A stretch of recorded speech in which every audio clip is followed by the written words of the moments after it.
चलो अब बेटा शुरू करते हैं। तो सबसे पहला सब्जेक्ट जो चालू हो रहा है आपका, वो पेपर नंबर 12 चालू हो रहा है। और ग्रुप 2 में अगर तुम किसी भी बच्चे से पूछोगे तो वो सबसे कठिन पेपर यही बताएगा ऑलमोस्ट। ठीक है, जबकि मतलब कठिन है नहीं, बस इसको क्या होता है कि अगर मान लो शुरुआत से आदमी नहीं लगा के चल रहा है तो उसमें भूलने के चांसेस ज़्यादा रहते हैं। मैनेजमेंट अकाउंटिंग कुछ भी नहीं, कॉस्ट का थोड़ा सा एडवांस वाला वर्जन होता है। अगर आपने 11th 12 में अकाउंटिंग का बेसिक देखा है तो उसमें आपको पता चला होगा कि अकाउंटिंग के 3 ब्रांचेस होती हैं। एक थी फाइनेंशियल अकाउंटिंग जो आप 11th क्लास से पढ़ते चले आ रहे हो, एक थी कॉस्ट अकाउंटिंग जो आपने ग्रुप 1 में पढ़ा प्लस बीकॉम में पढ़ते हो, और तीसरी है ये मैनेजमेंट अकाउंटिंग। मैनेजमेंट अकाउंटिंग का अर्थ है कि ऐसी अकाउंटिंग जो सिर्फ मैनेजमेंट के लिए की जा रही, उसका जो योगदान होगा, जो काम लगेगा, वो मैनेजमेंट के पॉइंट ऑफ व्यू लगेगा। ऐसी अकाउंटिंग को हम लोग बोलते हैं टेक्निकल भाषा में डिसीजन मेकिंग अकाउंटिंग, कि कोई डिसीजन लेने के लिए हमें अकाउंटिंग करनी पड़ रही है। ये डिसीजन किस तरह से लिया जाए, फेवरेबल लिया जाए। ठीक है, कोई मान लो सपोज कर लो कि हमें मशीनरी खरीदनी, तो खरीदें या किराए पे लिया है, ये भी एक डिसीजन है। तो जहां पे कोई डिसीजन मेकिंग की काम होती है, और डिसीजन मेकिंग के काम के लिए कोई अकाउंटिंग करते हो, कोई वर्किंग करते हो, जिससे आपको पता लगाया जा सके कि डिसीजन में हम क्या डिसीजन लें। एक से ज्यादा अल्टरनेटिव आपके पास है, एक से ज्यादा चॉइसेस आपके पास हैं, तो उन चॉइसेस में किस चॉइस को हम सेलेक्ट करें, इसके लिए अगर कोई अकाउंटिंग करते हो तो उसको क्या बोलते हैं हम लोग, मैनेजमेंट अकाउंटिंग। ठीक है, या फिर कोई काम कर रखा है, जैसे आपने फर्स्ट ग्रुप के अंदर पढ़ा था स्टैंडर्ड कॉस्टिंग, तो वो भी मैनेजमेंट कॉस्टिंग का ही हिस्सा है। क्योंकि मैनेजमेंट वो निकालने के बाद उसमें तय करता है कहाँ डिफरेंसेस आ रहे हैं, क्यों एडवर्स वेरिएंस आ रहे हैं, उसकी वजह क्या है, मटेरियल ज्यादा लग गया या फिर मटेरियल के प्राइस हमें अनएक्सपेक्टेड मिल गए, क्या वजह है जिसकी वजह से मटेरियल कॉस्ट ज्यादा आई है, लेबर कॉस्ट ज्यादा आई है। तो ये भी हमारा किसका होता था, मैनेजमेंट अकाउंटिंग का हिस्सा होता है। तो एक मैनेजमेंट अकाउंटिंग का एक ओवरलुक आपको बता दिया कि मैनेजमेंट अकाउंटिंग के अंदर क्या क्या हम लोग करने वाले हैं। ठीक है, इसके अंदर आप चैप्टर्स देखोगे तो यहाँ पढ़ने हैं हम लोग को लगभग लगभग 10 चैप्टर, जिसमें से पहला चैप्टर जो है थ्योरेटिकल है, और इससे 7 नंबर की एक थ्योरी आ जाती है। ठीक है, तो 7 8 थ्योरी हैं, वही रिपीटेटिव आती रहती बेसिक। ठीक है, तो 7 8 थ्योरी हैं, वो याद कर लोगे तो उसमें से एक थ्योरी एग्जाम में फंस जाएगी, और 7 नंबर आपको यहाँ से मिल जाएंगे। ठीक है, तो वो काम बात का है, थ्योरी अभी रट के करोगे भूल जाओगे एग्जाम तक। तो एंड का प्रोसेस होता है। तो थ्योरी वाले अगर चैप्टर को हम किनारे कर दो तो उसके बाद हम लोग को पढ़ने हैं 9 चैप्टर। ठीक है, इन 9 चैप्टर की अगर हम लोग बात करें तो जो ये सी वाला है ये है मार्जिनल कॉस्टिंग, जो आपने ग्रुप 1 में पढ़ी थी। लेकिन इसके अंदर अब 3 चैप्टर है, एक मार्जिनल कॉस्टिंग है, और फिर है application of marginal costing in short term decision making. तो मार्जिनल कॉस्टिंग को डिसीजन मेकिंग में कैसे हम यूज करते हैं, कैसे अप्लाई करते हैं, ये सब सीखेंगे हम लोग चैप्टर नंबर 4 पे। इसके बाद है ट्रांसफर प्राइसिंग। ठीक है, एक चैप्टर है ट्रांसफर प्राइसिंग।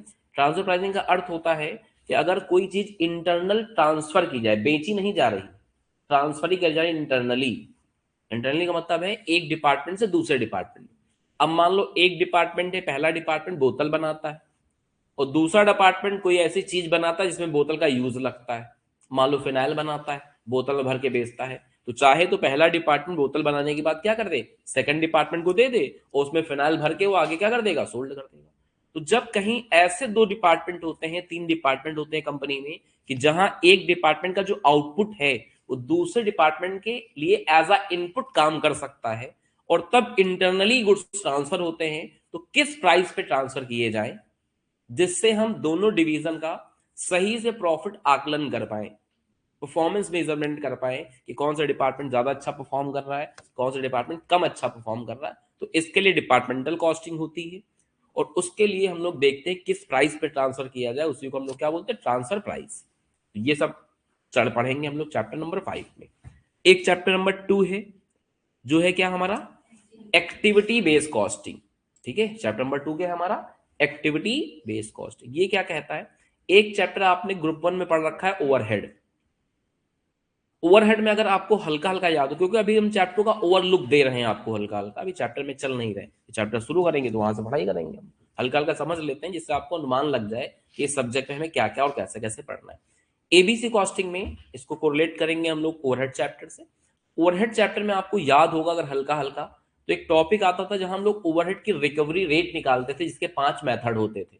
एक था मटेरियल कॉस्ट मेथड, एक था लेबर कॉस्ट मेथड, एक था labour hours method, machine hours method, और एक था प्राइम कॉस्ट मेथड।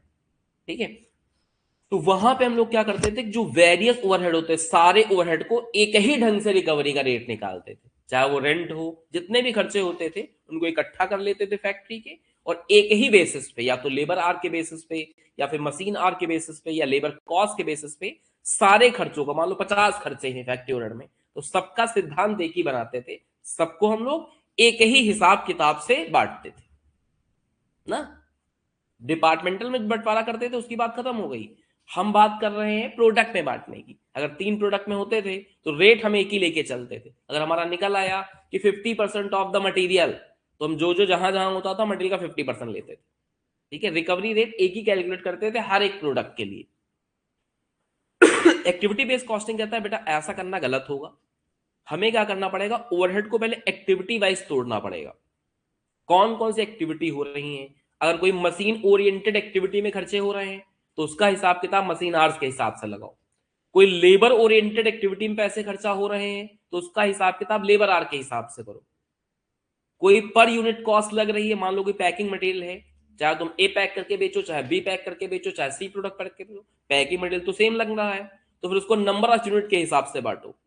तो कहता है कि जो टोटल आपने 50 खर्चों की लिस्ट बना रखी फैक्ट्री ओवरहेड का, सबका हिसाब किताब एक ना बनाओ, इन 50 को आप एक्टिविटी में तोड़ो। कौन कौन से आपके यहाँ एक्टिविटी होती है, तो 5-6 एक्टिविटी होती है। सेटअप संबंधित activity, machine oriented activity, labour oriented activity, store associate activity, order related activity, तो 5-6 एक्टिविटी होती हैं। तो उन 50 खर्चों को एक्टिविटी में तोड़ तोड़ के लिख देंगे, और फिर हर एक्टिविटी का एक अलग रेट निकालेंगे, जिसको हम लोग बोलते हैं कॉस्ट ड्राइवर रेट। आगे चल के चैप्टर में पढ़ेंगे तो पता चलेगा। तो बस यही कहता है, ओवरहेड कहता था सारे खर्चे का हिसाब किताब एक जैसा बनाओ, ये कहता नहीं भाई, उनको एक्टिविटी वाइज तोड़ो और हर एक्टिविटी का हिसाब किताब एक तरह कर दो। ये पहले एक्टिविटी का दूसरे हिसाब किताब से, दूसरे एक्टिविटी का दूसरे हिसाब किताब से, तीसरे का तीसरे के हिसाब से। तो ये सब ज्ञान हम लोग पढ़ेंगे चैप्टर नंबर 2 में। तो चैप्टर नंबर 2 का अनुमान हल्का हल्का लग गया आपको। चैप्टर नंबर 3, 4, 5 के बारे में बता दिया। चैप्टर नंबर 6 है वही स्टैंडर्ड कॉस्टिंग जो आपने ग्रुप 1 में पढ़ी, लेकिन वहां पे जहां से कहानी शुरू हुई थी उसी कहानी को यहां से हम आगे लेके चलेंगे। वहां आपने सिर्फ मटेरियल के वेरिएंसेस और लेबर के वेरिएंसेस पढ़े थे। अब यहां मटेरियल के वेरिएंसेस आपको दोहराने हैं, लेबर के वेरिएंसेस फिर से पढ़ने हैं, प्लस पढ़ना है वेरिएबल ओवरहेड वेरिएंस, प्लस पढ़ना है फिक्स ओवरहेड वेरिएंस, प्लस पढ़ना है सेल्स वेरिएंस, प्लस पढ़ना है प्रॉफिट वेरिएंसेस। ठीक है, तो वहां आपने केवल 2 चीजों के वेरिएंस पढ़े थे, मटेरियल लेबर। यहां material, labour, variable overhead, fix overhead, sales variance, profit variance, और हल्का फुल्का एक टॉपिक रिकंसिलिएशन का भी आता है, तो वो भी हम लोग यहाँ पे देखेंगे। ठीक है, तो ये सारी चीजें हम लोग को चैप्टर नंबर 6 में पढ़ानी है। चैप्टर नंबर 7 वही है जो बजट में आपने पढ़ा था ग्रुप 1 के अंदर, और मोटा मोटा ये मान के चलो कि लगभग 70% वही चीजें यहां मिलेंगी आपको बजट में। 30% कुछ नए सवाल मिलेंगे, लेकिन टॉपिक नए नहीं, वही सब बजट है। फ्लेक्सिबल बजट हो गया, कैश बजट हो गया, मटेरियल बजट हो गया, लेबर बजट हो गया, सारे बजट वही सब है। हाँ, थोड़े फ्रेश सवाल जरूर देखने को मिलेंगे यहाँ। ठीक है, ये नहीं कि सारे सवाल वही कॉपी पेस्ट है, थोड़े बहुत सवाल हैं और कुछ सवाल नए भी मिलेंगे। तो लगभग यहाँ 50-60% क्वेश्चन फ्रेश डाले गए, लेकिन उसके लिए कुछ ज्ञान एक्स्ट्रा नहीं बटोरना पड़ेगा। जो फर्स्ट ग्रुप में आपने ज्ञान बटोरा था उसी से कहानी यहाँ चलती रहेगी। फिर इसी तरीके 2-3 चैप्टर और हैं। एक है डिविजनल परफॉर्मेंस मेजरमेंट, जहां पे हम लोग हर डिवीजन का परफॉर्मेंस मेजर करते हैं। इसका रिलेशन थोड़ा थोड़ा ट्रांसफर प्राइसिंग से है, तो जब तक ट्रांसफर प्राइसिंग आप पढ़ नहीं लोगे तब तक ये चीजें नहीं समझ में आती हैं। फिर एक रिस्पॉन्सिबिलिटी अकाउंटिंग होता है, जिससे भी थ्योरी का सवाल बनता है। ठीक है, तो एक जो थ्योरी आती है वो इस चैप्टर की आती है, और एक थ्योरी आती है इस चैप्टर की, दैट्स इट। तो थ्योरी के नाम पे 2 ही थ्योरी मिलती हैं। एक ये अलग क्वेश्चन के साथ में होता है, 2A में आता है, और ये एक अलग क्वेश्चन के साथ में होता है, 8B में आता है। ठीक है, दोनों थ्योरी एक सवाल में नहीं मिलेंगे आपको, दोनों अलग अलग सवाल में मिलती। ठीक है, तो जो लोग थ्योरी लिखना चाहेंगे तो उनकी थ्योरी आपको बताई जाएगी एंड में, उनको भी आप ले के चल सकते हो एग्जाम के अंदर। ये भी प्रैक्टिकल चैप्टर है, लिखा है नाम भले डिसीजन थ्योरी, लेकिन ये प्रैक्टिकल होता है। थ्योरी का हिंदी में अर्थ होता है सिद्धांत। थ्योरी के 2 मीनिंग होती है। एक तो थ्योरी हम लोग बोलते हैं कि हाँ कहीं लिखना हो, मेडिकल ना करना हो, तो उसको क्या बोलते थे, थ्योरी। वरना थ्योरी की जो हिंदी होती है उसको बोलते हैं सिद्धांत। ठीक है, कहते हैं ये हमारी प्रिंसिपल थ्योरी है, ये हमारी ये थ्योरी है, बजट थ्योरी। थ्योरी का मतलब सिद्धांत होता है, तो यहाँ आप सिद्धांत के बारे में पढ़ोगे और ये भी प्रैक्टिकल चैप्टर है। यानी इन 10 में कुल मिला के पहला चैप्टर और 9th चैप्टर थ्योरी का है और 8 चैप्टर हैं आपके क्या, प्रैक्टिकल। ठीक है, तो सबसे पहले जो हम आज शुरू करने जा रहे हैं वो शुरू करने जा रहे हैं स्टैंडर्ड कॉस्टिंग। ठीक है, स्टैंडर्ड कॉस्टिंग की खास बात है कि अभी तक के 2-3 अटेम्प्ट में स्टैंडर्ड कॉस्टिंग 14 से 21 नंबर तक का आता है। मतलब एक इसका 14 नंबर का बड़ा सवाल बनाते हैं और एक 7 नंबर का एक और छोटा सवाल बनाते हैं। मतलब देखो इसका वेट वैसे ही 15 नंबर लिखा है, लेकिन इसके हमें ज्यादातर देखे गए हैं कि 2 क्वेश्चन आते हैं, एक 14 नंबर का और एक साथ में 7 नंबर का। तो हो जाता है कितने नंबर का, 21 नंबर का। जैसे कि अगर आपको हम लेटेस्ट वाले पेपर में ही दिखा दें तो एक आइडिया आपको लग जाएगा। तो सबसे ज्यादा वेट है इस चैप्टर का, इसलिए इस चैप्टर को हम सबसे पहले उठा रहे हैं। अगर हम पेपर में आते हैं और लेटेस्ट पेपर, एकदम ताजा पेपर देखते हैं, ये हो गया हमारा मैनेजमेंट अकाउंटिंग का। तो इसमें देखोगे तो देखो अभी बताया था कि 2A से थ्योरी आती है, थ्योरी आई, बाकी थ्योरी नहीं मिलेगी, 8B में थ्योरी मिलेगा।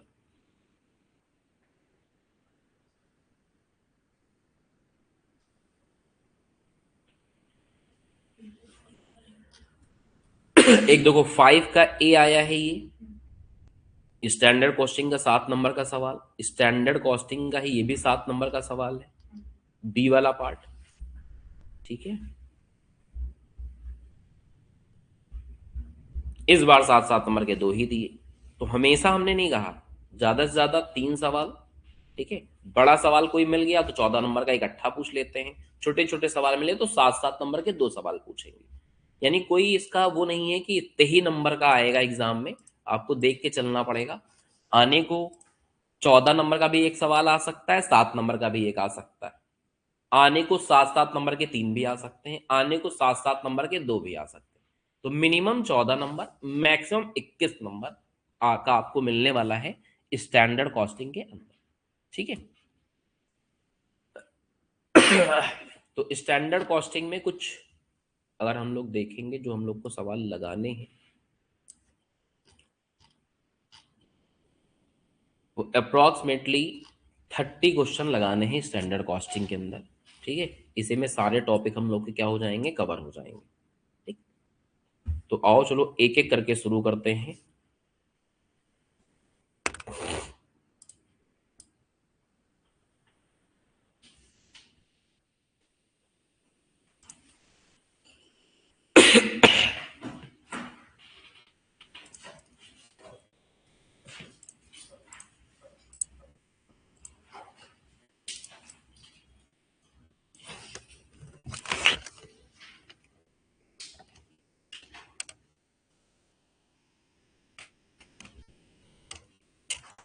तो सबसे पहले हम लोग पढ़ेंगे यहाँ पे मटेरियल वेरिएंसेस। और पढ़ना क्या है मटेरियल वेरिएंसेस, तो आप ग्रुप 1 में पढ़ ही चुके हो।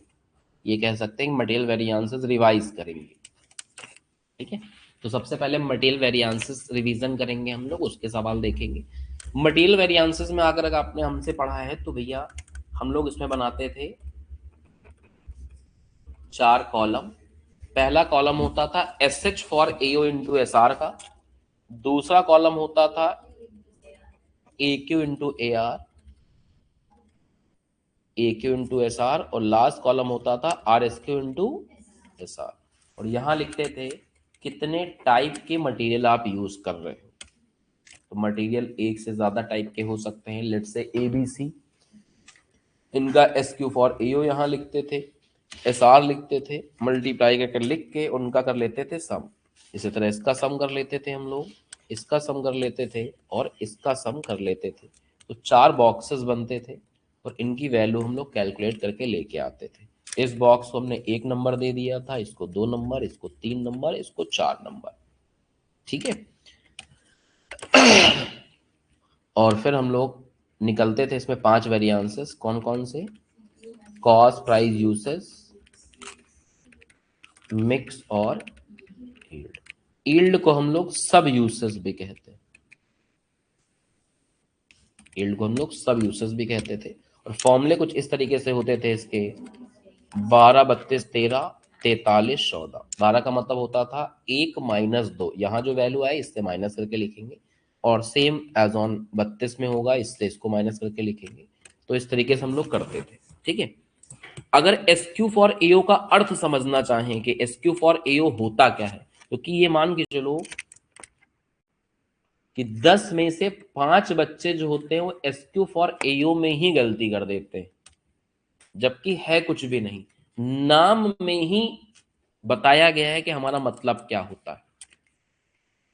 S Q for AO, S Q का फुल फॉर्म है standard quantity for actual output. अब इसकी हिंदी निकालें तो इसका कहने का मतलब है कि एक्चुअल आउटपुट को बनाने के लिए स्टैंडर्ड के हिसाब से कितनी क्वांटिटी लगनी चाहिए।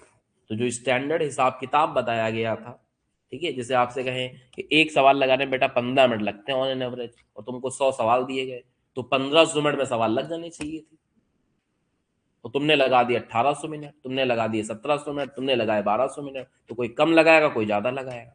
तो स्टैंडर्ड का मतलब जो हमने आपको बताया था उसके हिसाब से चलते, तो जो तुमने एक्चुअली बनाया है इसके लिए कितना समय लगाना चाहिए था, समझ लो। अगले दिन बच्चा आया, कहे हम सर पूरा दिन पढ़ते रहे, हमने कितने सवाल लगाए हो, तो कहीं सर 6 सवाल लगाए थे।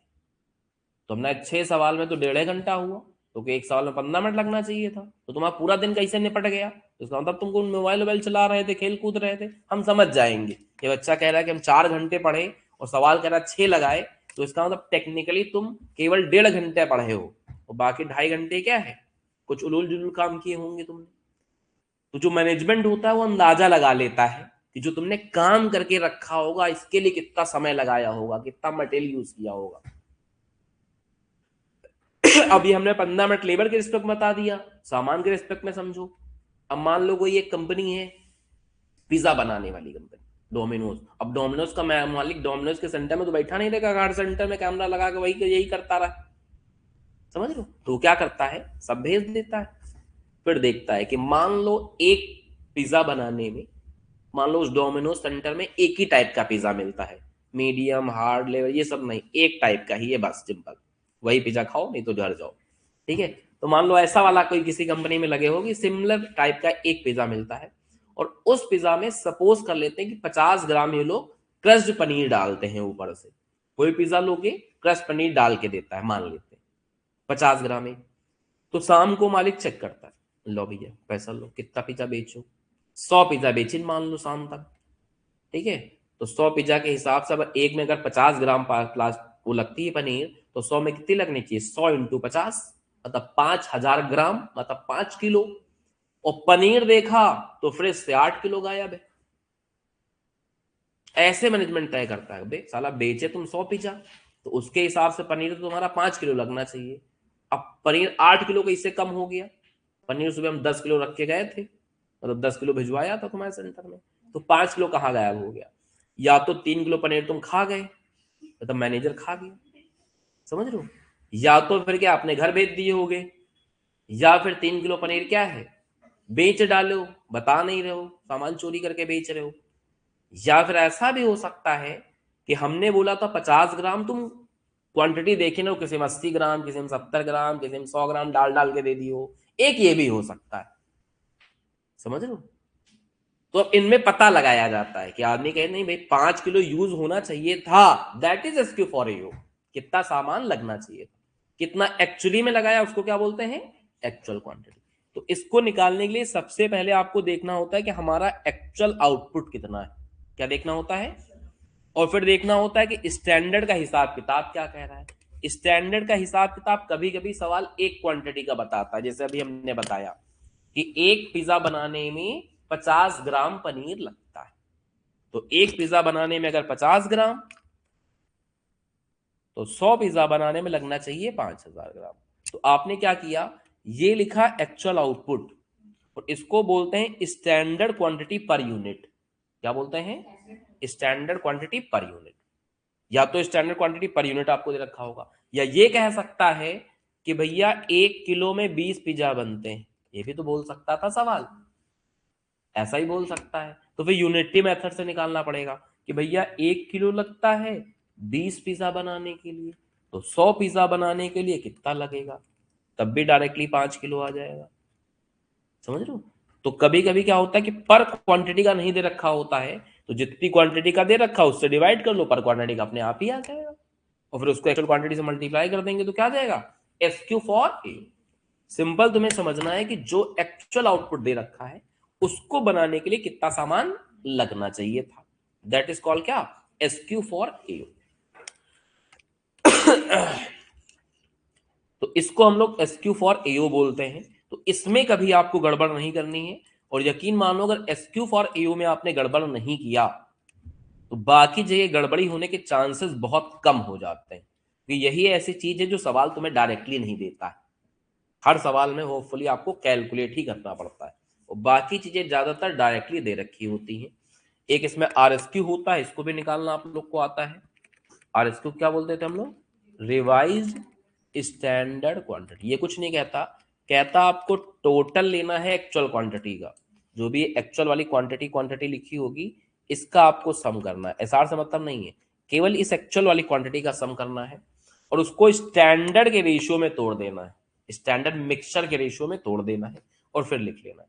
तो टोटल करना है AQ का, और इसको क्या करना है, डिस्ट्रीब्यूट करना है इन रेशियो ऑफ SQ। इसको SQ के रेशियो में क्या कर देना है, डिस्ट्रीब्यूट करके लिख देना होता है। इसी से क्या निकल जाता है आपका, RSQ निकल जाता है। ठीक है, तो इतना ही होता है मटेरियल वेरिएंसेस के अंदर। अब हम चलेंगे इसके सवालों की ओर। ठीक है, तो ये सब वैसे नोट्स तुमने फर्स्ट ग्रुप में बना ही रखे थे, वही नोट्स काम करेंगे इसमें। लिखना चाहो तो तुम दोबारा भी लिख सकते हो, और अदरवाइज वो लिखा हुआ था तो है ही है तुम्हारे पास। बाकी क्वेश्चन में तो बार बार ये सब लिखेंगे ही लिखेंगे हम लोग, तो हमें नहीं लगता है कि तुम लोग को मटेरियल वेरिएंसेस का अलग से नोट बनाने की अभी आवश्यकता है, सब ऑलरेडी फर्स्ट ग्रुप में आपने बना रखा है। ठीक है, फिर भी लिखने का मन करे तो अपना लिख लेना दोबारा। अब चलते हैं इसके सवालों में, और वहां से आपको कोरिलेट करके क्वेश्चन करा रहा है। ठीक है, तो क्वेश्चन नंबर 1 देख सकते हो यहां से, ABC कंपनी यूज करती है standard costing system. ABC company क्या करती है, स्टैंडर्ड कॉस्टिंग सिस्टम यूज करती है। मैन्युफैक्चर करती है क्या, प्रोजेक्ट जेड। मतलब हम जो बनाते हैं वो एक ही प्रोडक्ट है, प्रोजेक्ट जेड। यहां जो आप क्वेश्चन में टाइप लिखते हो, टाइप का मतलब है मटेरियल के टाइप, ना कि प्रोडक्ट के टाइप। तो मटेरियल कितने टाइप का यूज करते हो आप, 3 टाइप का। अब यहां देखो क्या बताया है कि standard cost 1000 kg of output की एज अंडर। ठीक है, वैसे बुक में एज इट इज सवाल पड़ा है, इसमें जो ये लाइन है ना वो यहां ना लिख के यहां लिखी होनी चाहिए थी। ठीक है, लेकिन नहीं, जैसे दिया था बुक में हमने वैसे ही कॉपी पेस्ट किया, जिससे हम आपको बता पाए कि तुम्हारे साथ एग्जाम में भी ऐसा कर सकता है। तो समझना है, ये जो आपको टेबल बना के दी गई है वो टेबल कितने की है, 1000 किलो। यानी अगर 1000 किलो हम जेड बनाते तो 800 लगता ए, प्लस 200 लगता बी, प्लस 200 लगता क्या, सी। 1000 बनाने के लिए बताओ अगर इतना लगता है तो 2000 किलो एक्चुअली प्रोड्यूस किया गया। तो तुम कहोगे सर एक्चुअली कहां लिखा हुआ है, तो बताते हैं एक्चुअली कहां लिखा हुआ है। एक्चुअली यहां से पता चला है, पास्ट टेंस है। क्या लिखा है, कंपनी प्रोड्यूस्ड, मतलब बना चुकी है। तो जो बना चुके होते हो उसी को एक्चुअल कहते हैं। ठीक है, तो इससे पता चला कि ये 2000 किलो जो आउटपुट दे रखा है वो कौन सा है, एक्चुअल क्वांटिटी है, मतलब ये हमारा एक्चुअल आउटपुट है। और ये है आपका क्या, स्टैंडर्ड आउटपुट।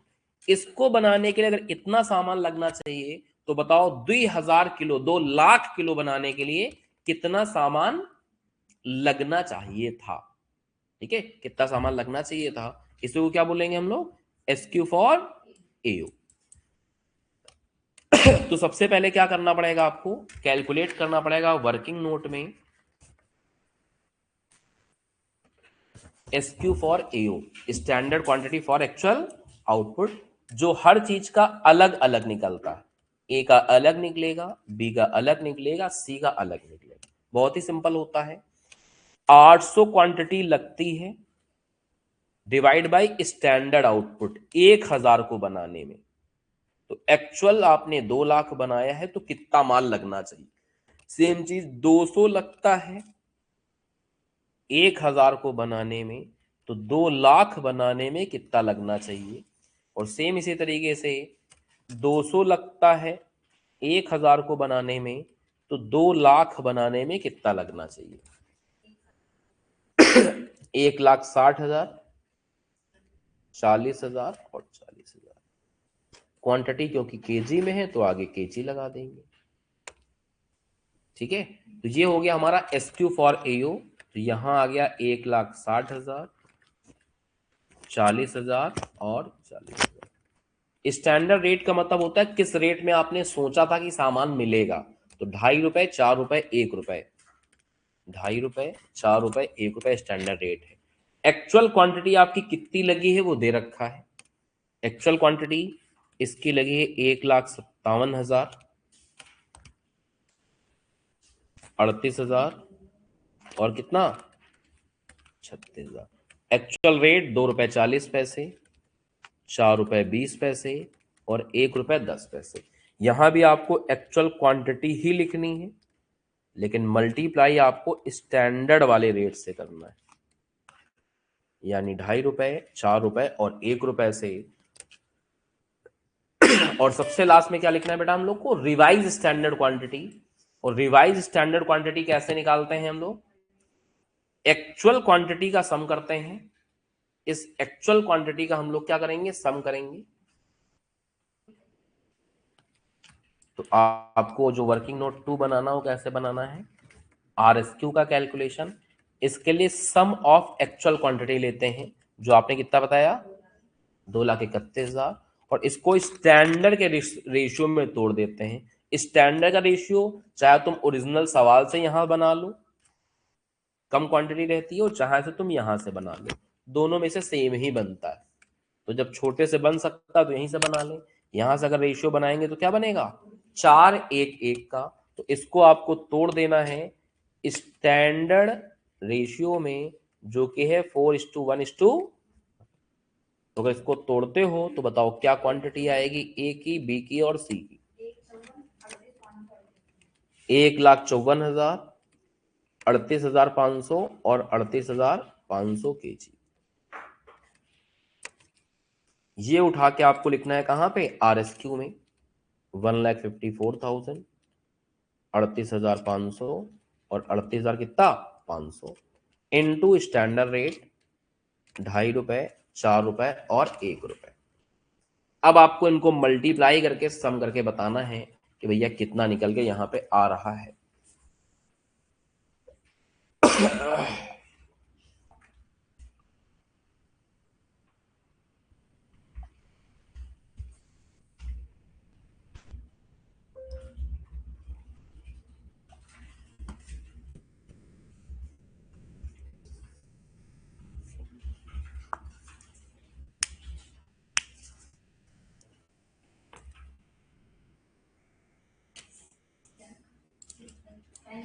पहले का 6 लाख आया, बहुत बढ़िया। 5,76,000।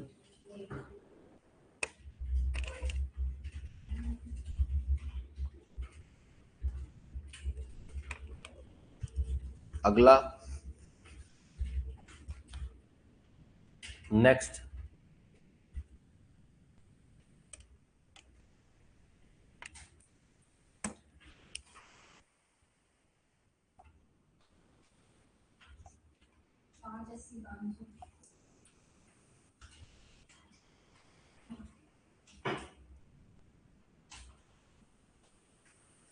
हाँ कितना 5,80,500। और लास्ट वाला बता दो बेटा इसी बात पे।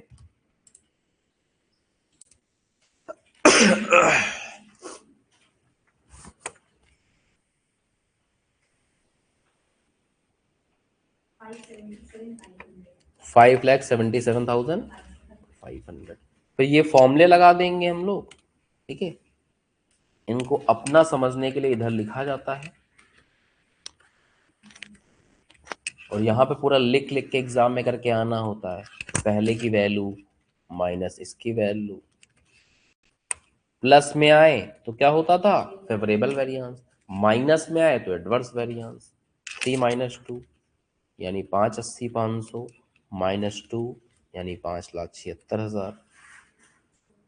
1 - 3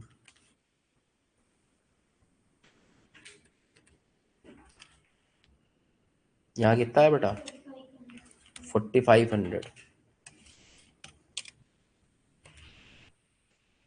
फेवरेबल। और यहाँ पे आ रहा है आपका 19,500 फेवरेबल। 4 - 3 करोगे, 5,77,500 -580,500, 3,000 एडवर्स आ रहा है ना। और 1 - 4 कर दें तो ये 22,500 फेवरेबल आ रहा है। ठीक है, जैसा कि फर्स्ट ग्रुप में भी बताया था आप लोग को, फिर से बता देते हैं कि जो ये कॉस का आंसर होता है वो इन दोनों का सम होता है। यानी कॉस इज इक्वल टू क्या होता है, प्राइस प्लस यूसेज, और यूसेज इज इक्वल टू होता है मिक्स प्लस यील्ड। तो आप 24,500 देखोगे, 19,500 प्लस 4,500 करोगे, 24,000 हो रहा है। और इसको भी इसी तरह करोगे, लेकिन प्लस माइनस के साथ वेरीफाई करना होता है। ये 19,500 फेवरेबल है, मतलब प्लस का है। ये 3,000 है माइनस का, और ये 22,500 क्या है, प्लस का है। बराबर देखो आप, ठीक है। तो प्लस माइनस के साथ में चेक करना होता है, तो ये चीज आपका वेरीफाई होगी। और ये वेरीफाई होती है तो इसका मतलब मैथमेटिकली कहीं आपने गड़बड़ नहीं किया है। ठीक है, मतलब अर्थमेटिकली, कैलकुलेशन वाइज अगर देखो तो कहीं इसका मतलब आपने गड़बड़ नहीं किया है। नियम वाइज हो सकता तब भी गड़बड़ कर पाओ। ठीक है, कुछ बच्चे समझ नहीं पाते हैं एसक्यू फॉर एओ निकालने में, उसी में गड़बड़ होती है। तो एसक्यू फॉर एओ को मेनली आपको समझना है कि कैसे हम निकालते हैं। उसका मतलब क्या होता है कि जो तुमने एक्चुअली में बनाया है उसके लिए स्टैंडर्ड के हिसाब किताब से चलते तो क्या सामान लगना चाहिए था, कितनी क्वांटिटी लगनी चाहिए थी। एग्जाम्पल में पिज्जा वाला एग्जाम्पल बताया आप लोग को, ठीक है, तो उससे आप समझ सकते हो, कोरिलेट कर सकते हो। तो ऐसे ही जो ओनर लोग रहते हैं, मैनेजमेंट लोग रहते हैं, वो पहचानते हैं कि भाई सामान कहाँ जा रहा है, और फिर एम्प्लॉय को बताना पड़ता है। तो चोरी हो जाती है सामान की तो वो पकड़ लेते हैं वो लोग, या फिर ज्यादा कंज्यूम करे डाल रहे हैं, बहुत अच्छा बनाने के चक्कर में क्या पूरा माल ही खत्म करे दे रहे हैं, तो कॉस्टिंग नहीं निकल के आ पाएगी हमारी। बात समझ लो। अब बताया गया है कि एक पिज्जा में 50 ग्राम डाल लो, अभी 100 ग्राम डाल के दिए दे रहे हैं। समझ लो, पैसा तो हम कस्टमर से उतना ही चार्ज कर रहे हैं, तो जो प्रॉफिट हमने सोचा था वो निकलेगा नहीं, उल्टा हो सकता लॉस में चले जाए। तो कंपनियां ये सब क्या करती है, रिवर्ट चेक करती हैं काम होने के बाद। ठीक है, परफॉर्मेंस इवेल्युएशन करने का तरीका होता है कि अपनी चेकिंग करते हैं, और जो गलतियां हो रही हैं उनको चलो अब तो हो गई, आगे तो सुधरे। क्योंकि अगर ना चेक किया होता तो ये हमेशा 100 ग्राम डाल के बांटे पड़े होते। आप समझ रहे हो। ऐसे मान लो कोई चाय की दुकान है, मान लो शर्मा चाय वाले हैं, लखनऊ में देखा होगा आपने, फेमस दुकान है। तो अब उसमें एक दूध पानी का रेशियो होगा ना कि इतना पानी आपको डालना है, इतना दूध डाल के देना है। अब मान लो जो कारीगर बैठा है, जो चाय बना के बेच रहा है, दे रहा है, वो दूध की मात्रा बढ़ा दे, पानी ना ही डाले बिल्कुल, चाय तो और अच्छी बनेगी, नो डाउट। लेकिन जिस हिसाब से उसने प्राइसिंग ले रखी है, फिर प्राइसिंग कहाँ निकल पाएगी। अब मान लो 15-20 रुपए की दे रहा है, तो अपने हिसाब कॉस्ट निकाल रखी कि भाई चलो 15-16 रुपए पड़ रही बन रही, 20 रुपए हम बेच रहे हैं आराम से। अब दूध ही दूध पूरा पूरा पेवर डाल के दे रहे हैं, तो कॉस्टिंग ही नहीं निकल रही, तो मालिक का नुकसान हो जाएगा ना। तो फिर वो रिवर्ट कैलकुलेट करता है कि सुबह 100 लीटर दूध बेचा भेजा था तुमको हमने। समझ रहे हो। और एक चाय में मान लो 100 ग्राम दूध पड़ता है, तो भाई 1 किलो में 10 चाय बननी चाहिए थी, तो वैसे 100 किलो में 1,000 चाय बेचनी चाहिए थी। चाय तुमने बेची है 900, पैसा 900 का दिख रहा है काउंटर के अंदर, और दूध सारा खत्म हो गया। कहने दूध खत्म हो गया, दूध खत्म हो गया, और भिजवाओ। समझ रहे हो। तो दूध जो भेजा था उसके हिसाब से 1,000 क्वांटिटी बननी चाहिए थी ना, मतलब 900 चाय बनाने के लिए 90 किलो लीटर दूध डलना चाहिए था। तो जो 90 लीटर निकाल रहे हो, ये है एसक्यू फॉर एओ। और एक्चुअली में क्या कंज्यूम कर डाला, 100 किलो। तो 10 किलो ज्यादा कंज्यूम करने की वजह से क्या है, हमारी कॉस्टिंग में फर्क आ गया कि भाई 90 किलो में इतना माल बनता हो, तुम 100 किलो लगा दियो, इतना ही बनाए, तो फायदा क्या हुआ इनडायरेक्टली। तो या तो दूध खौलाने में बहादीन होगा, ध्यान ही नहीं दीन, दूध चढ़ा हुआ है उधर बतला रहे हैं, दूध बहेगा हुआ 10 लीटर, ये भी हो सकता है। या फिर हो सकता है कि पता घर से कोई आ गया, मैनेजर ने कहा लो ले जाओ, यहीं से दूध ले जाओ 2 लीटर, रोज यही 2 लीटर दूध भिजवाए देना हमारा ही दूध। बात समझ लो, ये भी हो सकता है। या फिर कोई कस्टमर आ गया, उसने कहा भाई दूध दे दो हमें 2 लीटर, इन्होंने 2 लीटर करके 5 बार बेच दिया किसी को। तो रीजन कोई भी हो सकते हैं, उन रीजन का मैनेजमेंट क्या करता है, पता लगाता है। तो पता लगाने के बाद उनको क्या करता है, करेक्ट करता है, चीजें सुधारता है, तो आगे से ये गलतियां नहीं होती। यही तरीका है इन सब चीजों का। समझ गए? तो ये हो गया हमारा क्वेश्चन नंबर 1 का सोल्यूशन। ठीक है, फोटो हम शेयर कर देंगे, घर पे नोट कर लेना।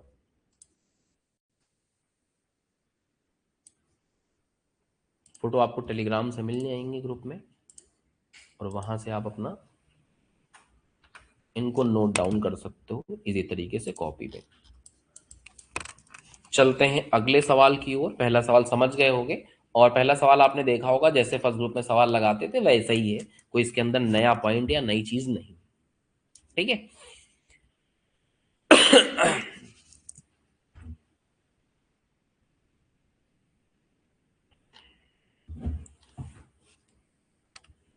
ग्रुप 2 के एग्जाम में पूछा आपसे मटेरियल कॉस्टिंग भी जाएगा, पूछा आपसे लेबर कॉस्टिंग भी जाएगा, मतलब और वेरिएंसेस पूछे जाएंगे।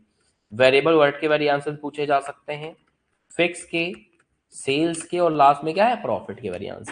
लेकिन मटेरियल लेबर के बुक में ज्यादा सवाल नहीं पड़े हुए हैं, तो एडवाइजेबल ये रहेगा कि मटेरियल लेबर के जितने भी सवाल 13-14 सवाल थे ग्रुप 1 में, वो सब फिर से लगाओगे दोबारा, मतलब वो आपके लिस्ट में रहेंगे ही रहेंगे कि फर्स्ट ग्रुप के सारे सवाल आपको लगाने ही लगाने, और प्लस सेकंड ग्रुप के जितने हैं वो भी सब लगाने हैं आपको। ठीक है, तो यहाँ मटेरियल लेबर के ज्यादा सवाल आपको बुक में नहीं मिलेंगे, 2 4 5 सवाल में मटेरियल लेबर खत्म कर दिया। तो कभी कभी क्या करते हैं, फर्स्ट ग्रुप से कॉपी पेस्ट करके सवाल दे देते हैं, क्योंकि मटेरियल लेबर वहां पड़ा हुआ है और बाकी चीजें यहाँ पड़ी हुई हैं। तो आपको पढ़ना वो भी है, यानी उनके भी सारे सवाल आपको क्या करने हैं, लगाने। 3 चैप्टर आपको फर्स्ट ग्रुप से भी सारे सवाल लगाने पड़ेंगे, मार्जिनल, स्टैंडर्ड और बजट। इन तीनों के सारे सवाल ग्रुप 1 के लगाने हैं आपको, और प्लस ग्रुप 2 के जितने हैं वो तो लगाने ही लगाने। तो इन 3 चैप्टरों को आपको वहां से भी पूरे सवाल एक एक करके सारे सवाल लगा के चलने पड़ेंगे। तो मटेरियल वेरिएंसेस का एक सवाल रिवाइज करा दिया गया, आगे और सवाल होंगे और भी हम लोग करेंगे, चिंता की कोई बात नहीं है। अगले सवाल में देखो कौन से वेरिएंसेस पूछे हैं, तो आपको समझना पड़ेगा सेल्स वेरिएंस।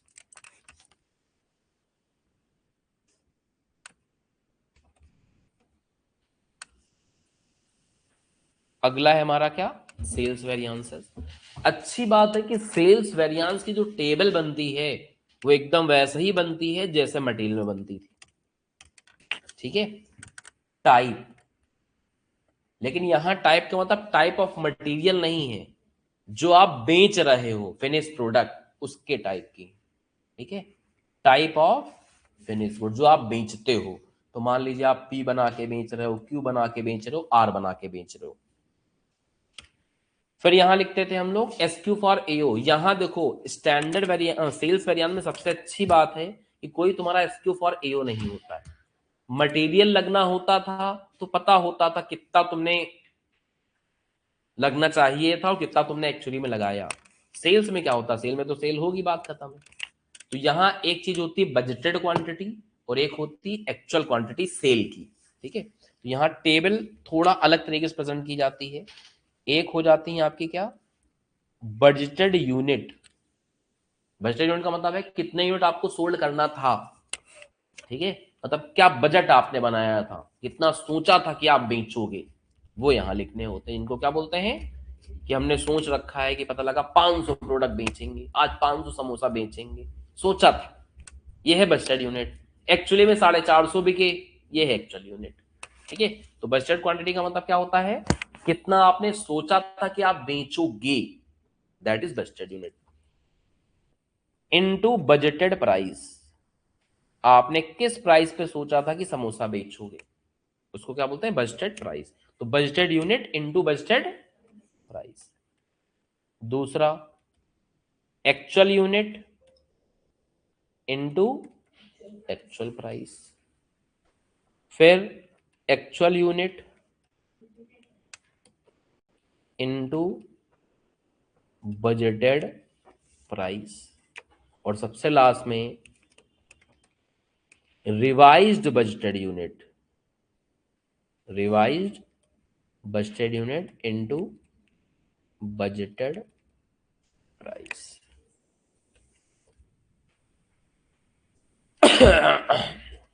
सबको भर लेंगे, मल्टीप्लाई करके यहां लिख लेंगे। ये पहला बॉक्स हो जाएगा, दूसरा बॉक्स, तीसरा बॉक्स, चौथा बॉक्स। नाम में फर्क है।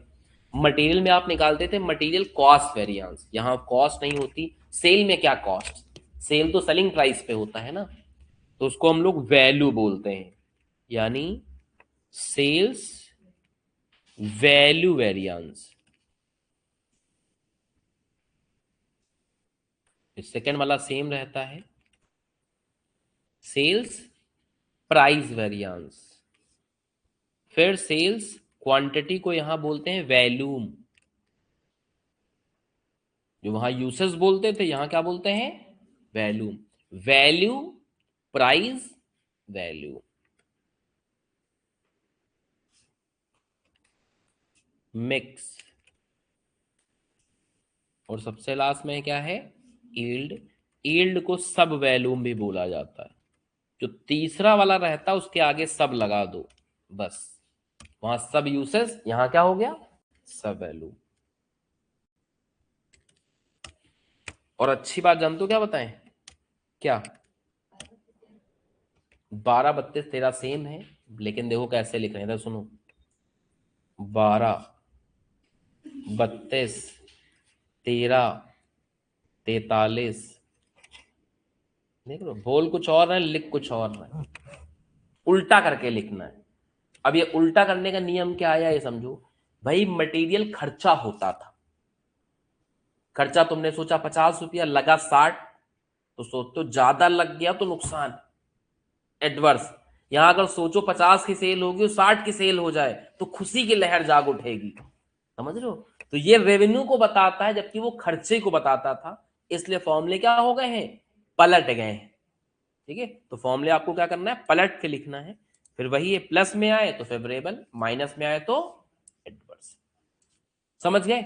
अब budgeted quantity revise budgeted quantity कैसे निकालोगे, वही तरीका है।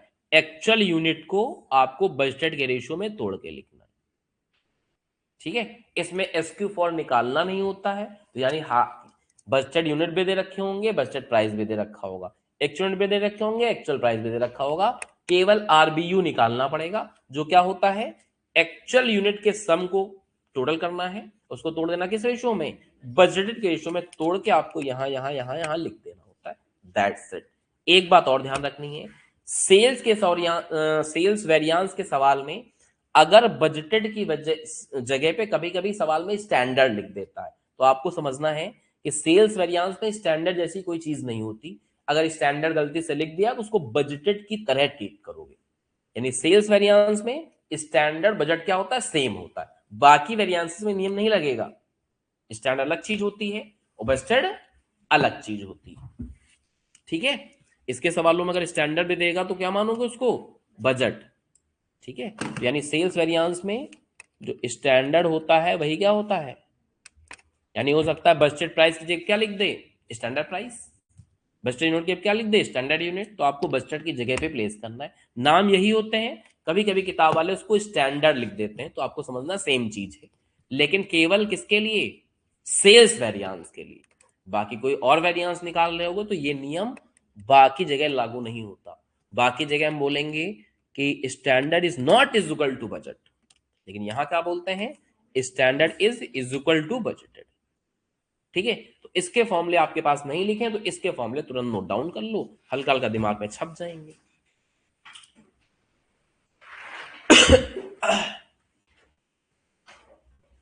देखो एक कॉपी बना लेना नोट्स की, मोटी।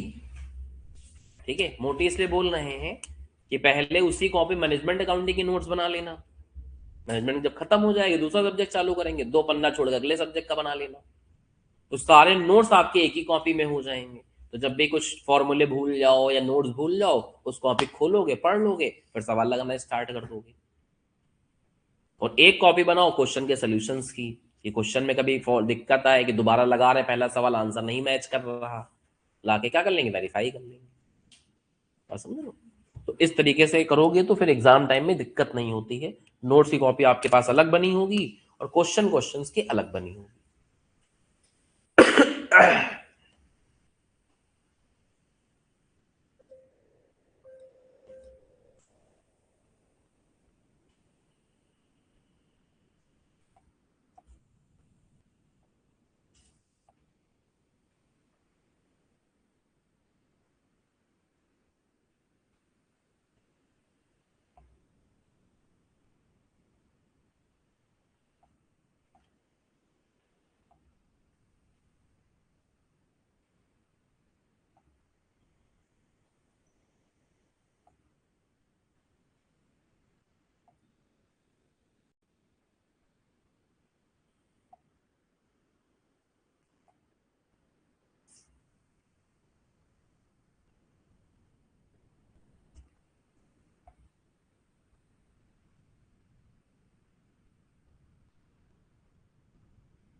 हाँ बेटा बन गया।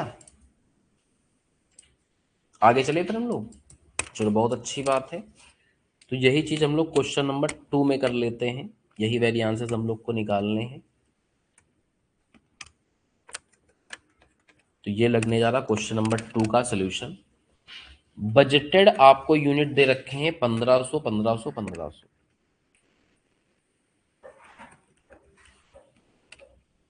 और यहाँ पे प्रोडक्ट के नाम क्या है अपन के एबीसी हैं, तो यहाँ एबीसी कर देते हैं। ऐसा क्या है, बजटेड प्राइस दे रखा है 15 रुपए, 10 रुपए और 8 रुपए। ठीक है। एक्चुअल यूनिट सोल्ड दे रखे हैं 1100, 1900। यहां भी एक्चुअल यूनिट लिखना होता है, यहां भी एक्चुअल यूनिट लिखना होता है, यहां भी एक्चुअल यूनिट। और एक्चुअल सेलिंग प्राइस अगर निकालना चाहो तो इससे डिवाइड करके निकाल सकते हो आप। भाई 1100 बेचे हो 14,300 रुपया का, 13 रुपए। ठीक है। और देखो ये 14,300 क्या है, इसका मतलब ये एक्चुअल क्वांटिटी है। तो ये एक्चुअल प्राइस से मल्टीप्लाई करके लिख रहे हो, तो इसका मतलब इसकी वैल्यू तुमको डायरेक्टली पता है। इसको बोलते हैं एक्चुअल सेल वैल्यू। ठीक है, कि एक्चुअली में आप सेल कितने की करे हो। तो डायरेक्टली लिखना चाहें तो यहां लिख सकते हैं, वरना डिवाइड करके प्राइस निकाल के फिर मल्टीप्लाई करोगे, फिर वही गाड़ी पहुंचेगी। तो कभी कभी ये चीज डायरेक्टली लिखी होती है, इसको क्या बोलते हैं हम लोग, एक्चुअल सेल वैल्यू। ठीक है, डायरेक्टली लिख देंगे। बजटेड प्राइस आपको पता है, 15 रुपए, 10 रुपए और 8 रुपए। रिवाइज बजटेड कैसे निकालते हैं, इधर देखो, एक्चुअल सेल वाली क्वांटिटी का सम करना है, इसका सम करो, एक्चुअल क्वांटिटी का सम करना है और इसको इस रेशियो में तोड़ देना। ये रेशियो क्या दिख रहा है, 1:1:1 का बराबर बराबर का है। तो 6,000 को अगर बराबर बराबर में तोड़ोगे तो कितना आएगा, 2,000 आ जाएगा। और इनटू बजटेड प्राइस, चलिए मल्टीप्लाई करिए और फटाफट बताइए कितना निकला।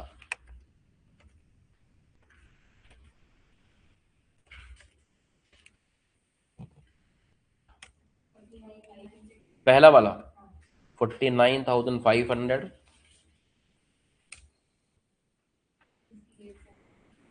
58,400 बताया जा रहा है।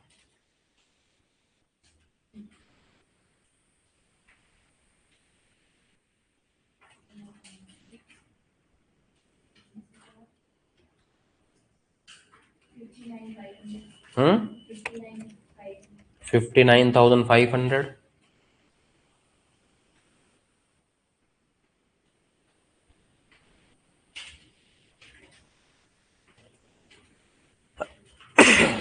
लास्ट 66,000, 66,000। ठीक है सही है। अब फॉर्मूले लगा दो। ठीक है, 2 - 1 58,400 माइनस 49,500, 8900 फेवरेबल। ठीक है, फिर 2 - 3 यानी 58,400 माइनस 59,500, 1100 एडवर्स। ठीक है, 3 - 1 यानी 59,500 और 49,500, 10,000 फेवरेबल। ठीक है, 10,000 फेवरेबल हो गया। और इसके बाद है आपका 3 - 4 59,500 माइनस 66,000, 6,500 एडवर्स। और 4 - 1 66,000 माइनस 49,500, 16,500 फेवरेबल। फिर वैसी तरीके से यहाँ पे मैच हो जाएगा, यानी जो वैल्यू वेरियांस रहता है वो प्राइस वैल्यूम का सम होता है, जो वैल्यूम वेरियांस रहता है वो मिक्स प्लस यील्ड का सम होता है। तो वो भी आप वेरीफाई कर सकते हो कि जो वैल्यू वेरियांस रहेगा वो प्राइस प्लस वैल्यूम का सम रहेगा, और जो वैल्यूम वेरियांस रहेगा वो किसका सम रहेगा, मिक्स प्लस यील्ड का सम रहेगा। जैसे अभी तक हो रहा था वही नियम यहाँ पे लगेगा। तो ये हो गया बेटा क्वेश्चन नंबर 2 का आंसर, और इसकी फोटो भी आपको टेलीग्राम पे मिल जाएगी और वहां से आप नोट डाउन कर लेना। ठीक है, सही तरीका क्या है कि यहां से जाने के बाद जितने भी सवाल क्लास में कराए गए हैं, ठीक है, बस उनके नंबर एक रफ कॉपी में लिख लिए कि पहला कराया गया, फिर दूसरा कराया गया, फिर पांचवा कराया गया, फिर आठवां, लिख लिए 5 दूसरे सवाल। घर जाके फोटो तो हम टेलीग्राम पे डाल ही दे रहे हैं, घर जाके पहले तुम्हें खुद से लगाने का प्रयास करना। इससे हम अपनी रिकॉल मेमोरी को चेक करते हैं कि 3 घंटे पहले जो पढ़ के आ रहे हैं वो भी अपने को कितना याद है, क्या हम कनेक्ट कर पा रहे हैं दोबारा कि नहीं कनेक्ट पा रहे हैं। और जहां भूलोगे आपके पास फोटो तो है ही है, फिर देख के कर लेना। ये होता है, ऐसे अगर करोगे तो इसको बोलेंगे कि एक बार आप रिवाइज भी कर लिए। और अगर डायरेक्टली फोटो देख के उतार लिए तो रिवीजन थोड़ी ना हुआ, केवल छपाई हुई है। समझ रहे हो, तो अपने तरीकों को चेंज करोगे तो अपनी पढ़ाई वैसे ही सही चलने लगेगी। तो सही तरीका क्या है कि जो सवाल कराए जा रहे हैं घर जाके बिना देखे करने का प्रयास करें, और जब कहीं गाड़ी फंसेगी तब सोल्यूशन देखें। तो उससे एक बार इनिशिएट तुरंत ही रिवाइज हो जाएगा उसी दिन, और ये ज्यादा इफेक्टिव काम करेगा आपके लिए, रिटेन ज्यादा दिन तक रहेगा। और ऐसा नहीं करते हो सिर्फ जाके छाप लेते हो, तो रिवीजन थोड़ी ना किया, वो तो आपने होमवर्क पूरा कर लिया। ये जो कहा गया था बेटा नोट कर लेना, तुमने नोट कर लिया, बात खत्म हो गई। तो देख देख के कोई भी लिख लेता, समझ लो। तो सिर्फ लिखना नहीं है, रिवीजन के साथ घर जाके लिखना है, उसमें ज्यादा बढ़िया रहेगा आपके लिए। चलिए आगे चलते हैं। कभी कभी सवाल एक आध बार तो ग्रुप 1 में ही पूछ लिया था, ये वाले रेशियो अगर याद आ रहे हो तो एक आध बार पूछ लिया था कि एफिशिएंसी रेशियो निकालो, कैपेसिटी रेशियो निकालो, ठीक है। और एक होता है एक्टिविटी रेशियो। 3 रेशियो होते हैं और कभी कभी इस पे सवाल बना देता है, ठीक है। ये टॉपिक तो वैसा सेकंड ग्रुप में पढ़ा हुआ है, कभी कभी एक दो बार एमसीक्यू फर्स्ट ग्रुप में पूछ ली इस लपेट के, लेकिन यहां पढ़ोगे तो 3 टाइप के रेशियो होते हैं जो निकाले जाते हैं स्टैंडर्ड कॉस्टिंग के अंदर। 3 टाइप के रेशियो होते हैं जो स्टैंडर्ड कॉस्टिंग के अंदर क्या होते हैं, निकाले जाते हैं।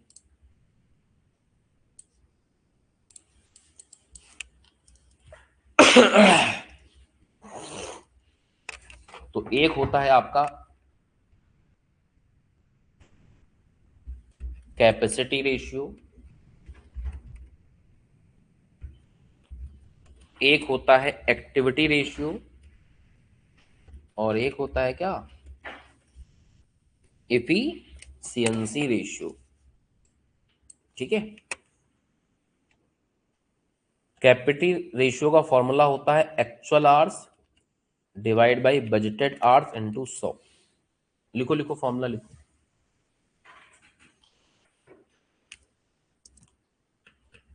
नोट्स बनाने वाला काम क्लास में ही करते चलना है, सवाल लगाने वाला काम घर में कर लोगे।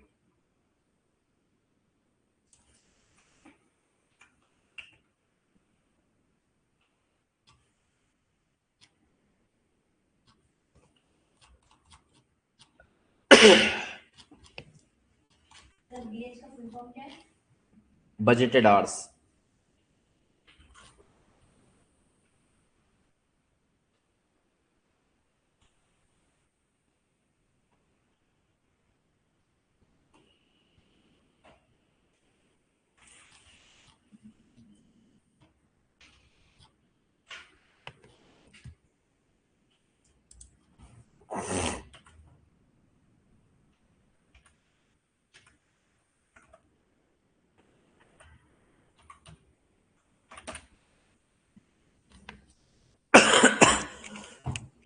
इन सब को बोला जाता है टेक्निकल लैंग्वेज में कंट्रोल रेशियो। तो ऊपर हेडिंग जो डालोगे वो क्या डालोगे, कंट्रोल रेशियो। अब देखो काफी दिनों तक जब हम पढ़ते थे तो जैसे कोई चीज ना याद हो तो हम तरकीब बनाते थे उसको याद रखने की, ठीक है भाई। रिटेन रखने के लिए कुछ ना कुछ तो लॉजिक लगाना पड़ेगा। तो पहले हमने इसका फॉर्मूला याद किया, हमने कहा 3 तो हमसे हो नहीं पाएंगे, ऐसा करते हैं एक ही याद कर लेते हैं। 2 नंबर का तो काम कर पाए पहले, तो हमने क्या कर लिया, एक फॉर्मूला याद कर लिया। कौन सा, कैसे, ऐसे सी ए बी। तुमने सोचा C is equal to A plus B, हमने कहा एक फॉर्मूला अपना तैयार हो गया। सी फॉर कैपेसिटी, ए का मतलब एक्चुअल आवर्स, बी का मतलब क्या है, बजटेड आवर्स, इनटू 100 तो लगा ही देंगे, इसमें क्या है। तो एक फॉर्मूला अपना क्या हो गया, याद हो गया। फिर थोड़े दिन बाद हमने कहा चलो एक फॉर्मूला याद कर लिए, थोड़ा और प्रयास करते हैं तो एक और फॉर्मूला याद कर सकते हैं भाई, ऐसा क्या है, ठीक है। तो जब काफी दिन हो गए 10-15 दिन, तुमने यार एक फॉर्मूला तो दिमाग में सेट हो गया है, किसी तरीके से अगर ये 2 फॉर्मूले भी सेट हो जाए तो मजा ही आ जाएगा लाइफ में। तो फिर इनकी तरकीब निकाली। इन दोनों फॉर्मूलों की खास बात है कि ऊपर दोनों में रहता है एस एच फॉर एओ। क्या रहता है, तो काफी दिन रिसर्च किया तो ये पता चला कि इन दोनों फॉर्मूलों में ऊपर क्या रहता है, एस एच फॉर एओ रहता है। तो हमने कहा चलो भाई ये भी याद हो गया, ऊपर वाला याद हो गया, अब नीचे वाला कैसे याद किया जाए। तो नीचे क्या होता था, एक में यहां आता है एक्चुअल आवर्स, एक में आता है बजटेड। मतलब एक ये वाला या तो यहां आएगा या तो यहां आएगा, या तो ये वाला यहां आएगा या तो यहां आएगा। तो ये याद नहीं हो रहा था, तो फिर दिमाग लगाया, हमने कहा कि ए के सामने ए नहीं आएगा, तो ए के सामने क्या आएगा, बी, और फिर इसके सामने बचा ही क्या ऑप्शन में। तो इस तरीके से तीनों फॉर्मूले बने थे हमारे। तो इस तरीके से आप भी रिटेन कर सकते हो, अपने फॉर्मूलों को। एस एच फॉर एओ जैसे अभी तक निकाल रहे थे सवालों में वैसे ही निकलेंगे। तो ये तीन फॉर्मूले बन जाते हैं कंट्रोल रेशियो के, और कभी कभी एक आधा एमसीक्यू इस पे बना देता है, या फिर 6 नंबर का प्रॉपर सवाल ही बना देता है। ठीक है, 6 नंबर का क्या करता है, क्वेश्चन ही बना देता है इसमें।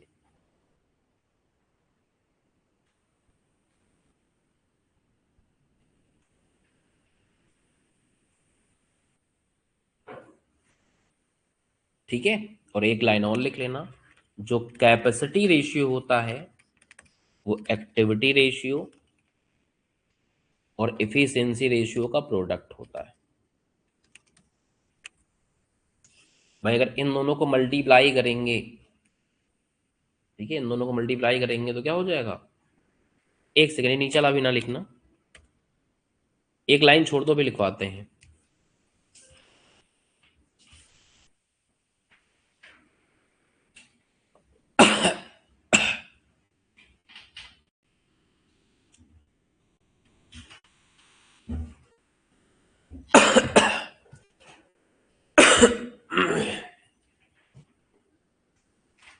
जो एक्टिविटी रेशियो होता है वो इन दोनों का मल्टीप्लायर होता है, यही मिस हो रहा था। तो जो एक्टिविटी रेशियो रहता है वो कैपेसिटी रेशियो और इफिशिएंसी रेशियो का क्या होता है, मल्टीप्लायर होता है।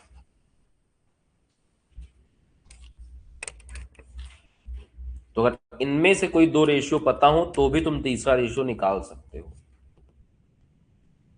कभी कभी इस पे सवाल बना देता है, इस नीचे वाली लाइन पे दो रेशियो पकड़ा देगा, वो तीसरा तुमसे पूछ लेगा।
हो गया बेटा, पक्का।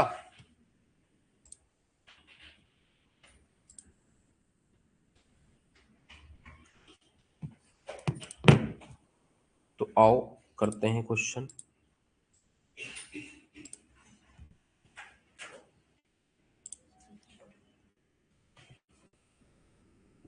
पढ़ लो भाई, को क्वेश्चन पढ़ लो, करा देते हैं।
हाँ बेटा, पढ़ लिया सवाल? तो देखो इधर, बहुत ही ध्यान से बात को समझना। एक्चुअल आवर्स का मतलब है कि एक्चुअल कितना समय तुमने लगाया इस काम को करने में। ठीक है, तो एक्चुअली आपने कितना समय लगाया। ठीक, तो एक्चुअल कितना समय लगाया देख सकते हो आप। एक्चुअल आवर्स कितने हैं, तो यहां तो 500 लिख दिया। बजटेड आवर्स का मतलब होता है कि बजटेड प्रोडक्शन को बनाने के लिए कितना समय लगना चाहिए। तो 80 बजटेड प्रोडक्शन है, इसको बनाने के लिए कितना समय लगना चाहिए, 80 इंटू 8 यानी कि 640। तो बजटेड आवर्स कैसे निकले, 80 इंटू 8 करके 640। और एक चीज और निकालनी पड़ेगी, S H for AO. S H for AO का होता है एक्चुअल आउट को बनाने के लिए कितना समय लगना चाहिए।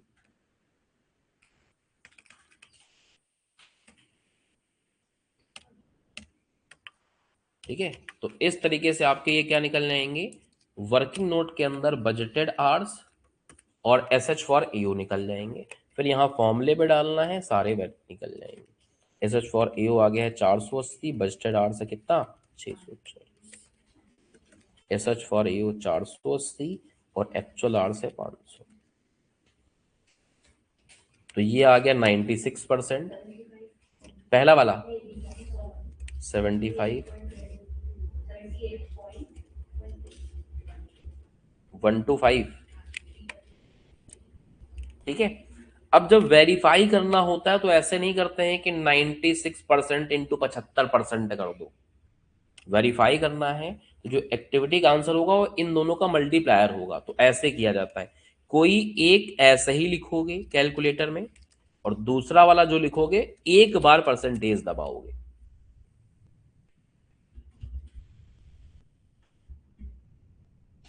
दो बार परसेंटेज नहीं दबाना होता है, एक बार। तो दोनों को लिखना है और फिर एक बार क्या करना है, परसेंटेज दबाना है। देखो 75 आ गया होगा, तो इस तरीके से वेरीफाई कर सकते हो। ठीक है, तो आंसर इस तरीके से आपके आ जाएंगे। हमारा कौन सा क्वेश्चन नंबर 3 के ये आंसर हो गए। क्वेश्चन नंबर 3 के क्या हो गए आपने, आंसर हो गए। फॉर्मूले भी इसमें लिखे हुए हैं और सोल्यूशन भी इसमें लगा हुआ है।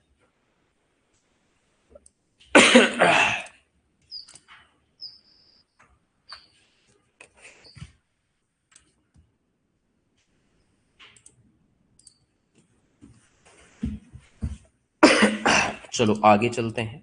तो आज की क्लास में अभी तक दो नई चीजें सीखी हैं आपने, एक तो सेल्स वेरिएंस कैलकुलेट करना और ये कंट्रोल रेशियो, तीन तरीके के कैलकुलेट करना। ठीक है, इसमें भी देखो हमें सेल्स वेरिएंस निकालने, क्वेश्चन नंबर 5 में सेल्स के ही क्या करने हैं सारे। ठीक है, तो देखो बजटेड यूनिट दे रखे हैं ए बी के, और फिफ्थ वाला भी कर लेते हैं, फोर्थ पे भी वापस आएंगे, चिंता की कोई बात नहीं।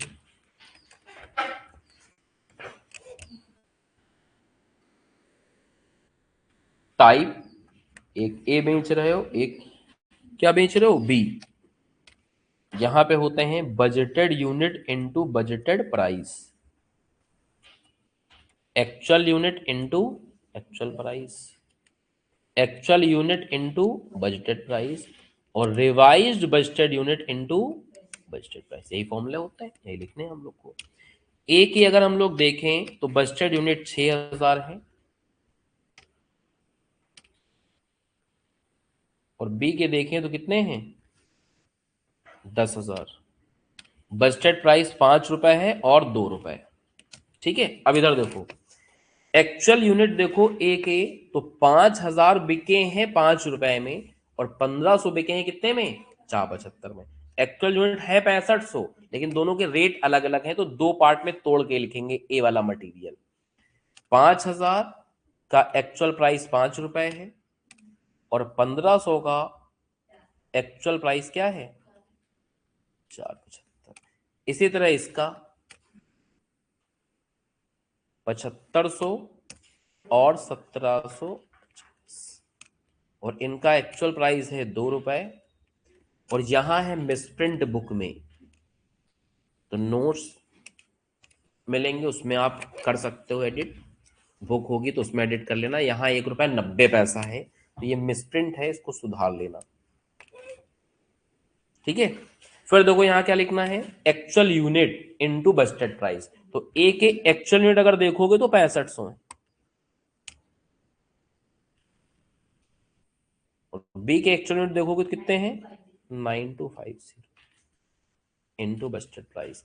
रिवाइज बजटेड कैसे निकलता है, एक्चुअल यूनिट का सम करना है और बजटेड के रेशियो में तोड़ देना। बजटेड का रेशियो देखोगे तो 3:5 का रेशियो बन रहा। ठीक है, एक्चुअल यूनिट का सम करना है और बजटेड क्वांटिटी के रेशियो में क्या कर देना बेटा, उसको तोड़ देना है। ऐसा करते हो तो क्या निकल के आएगा बताओ,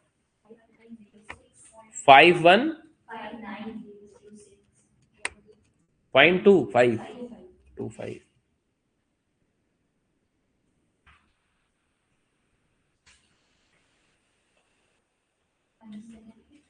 हम्म 979843 और इनटू बजटेड प्राइस यानी कि 5 रुपए और 2 रुपए। ठीक है, निकलेंगे 5 वेरिएंस।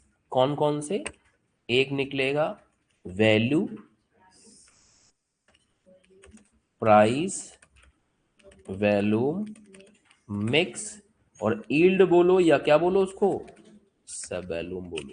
फॉर्मूले होते हैं 12, 32, 13, 43, 14।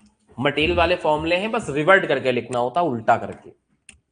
ठीक है, तो इनको पहले कैलकुलेट किया जाएगा, फिर यहां डालेंगे, तो फिर इनके आंसर क्या हो जाएंगे, हमारे निकल के आ जाएंगे करके।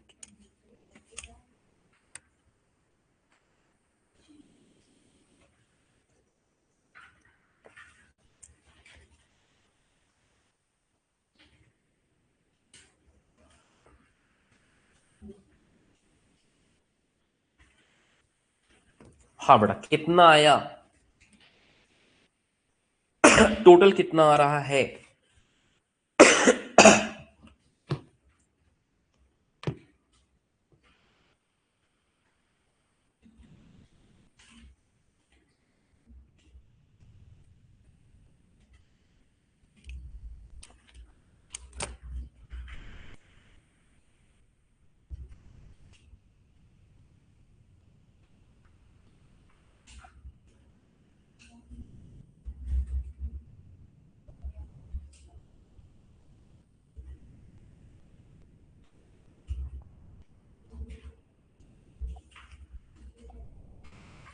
हाँ बेटा कितना बताया,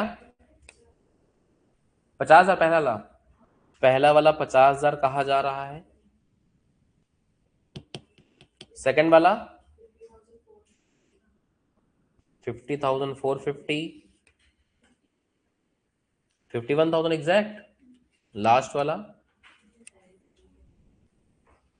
लास्ट वन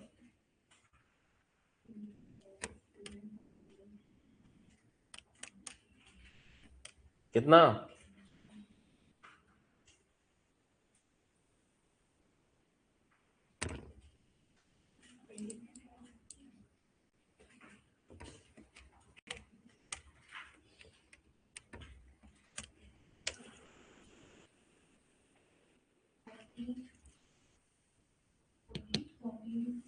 14 नहीं आएगा बेटा, सब 50,000 के आसपास चल रहे हैं, तो 49, 49, तो 219 कर लेते हैं, 8.75 आ रहा ना। ठीक है, अब प्लस माइनस कर लोगे, सारे आंसर निकल जाएंगे।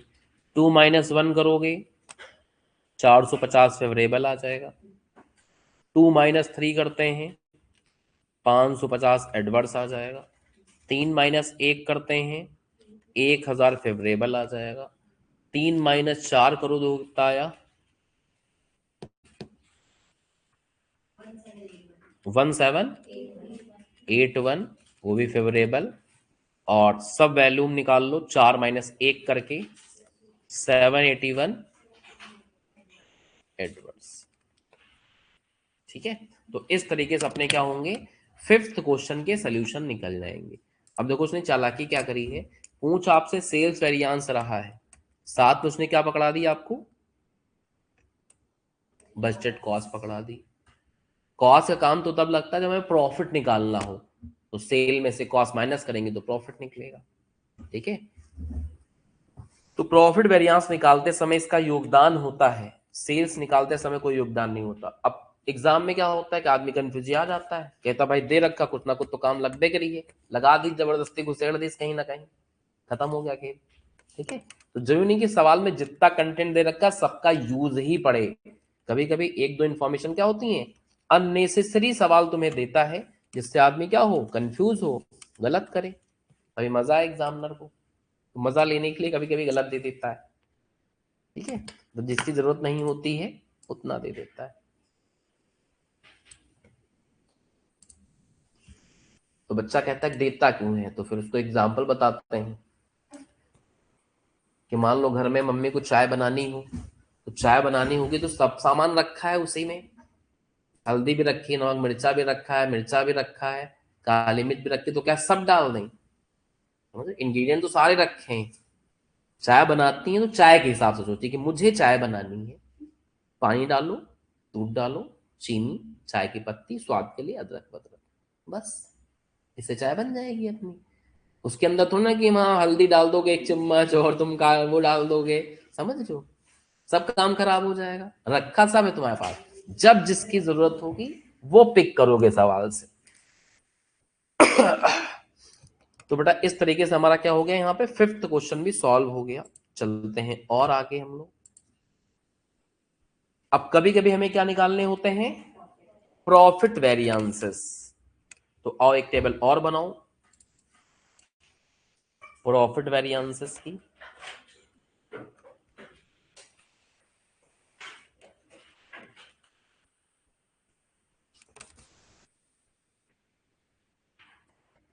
टाइप कितने टाइप के सामान आप बेचते हो, टाइप ऑफ प्रोडक्ट सोल्ड, जो आप प्रोडक्ट बेच रहे हो वो कितने टाइप के हैं, कितने कितने टाइप के बेच रहे हो, ए बेच रहे हो, बी बेच रहे हो, सी बेच रहे हो। फिर यहां पे आ जाते हैं आपके क्या, बजटेड यूनिट इनटू, ध्यान रहे यहां बजटेड प्राइस नहीं लिख रहे हैं, क्या लिख रहे हैं, बजटेड प्रॉफिट, ध्यान रहे इस बात का। फिर actual unit into actual profit, और जे बजटेड प्रॉफिट है, budgeted profit per unit, actual profit per unit. एक यूनिट पे क्या है, बजटेड प्रॉफिट हो रहा है, एक यूनिट पे क्या हमारा एक्चुअल प्रॉफिट हो रहा है। फिर आपका actual unit into budgeted profit per unit,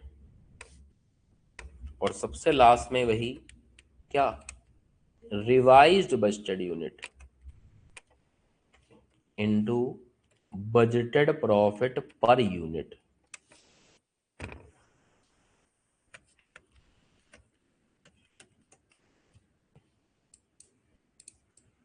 तो मतलब सेल वाली ही टेबल बनी है, बस पी का मतलब वहां प्राइस था, यहां पी का मतलब क्या है, प्रॉफिट, दैट्स इट।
हाँ बेटा बना लिए यहां तक।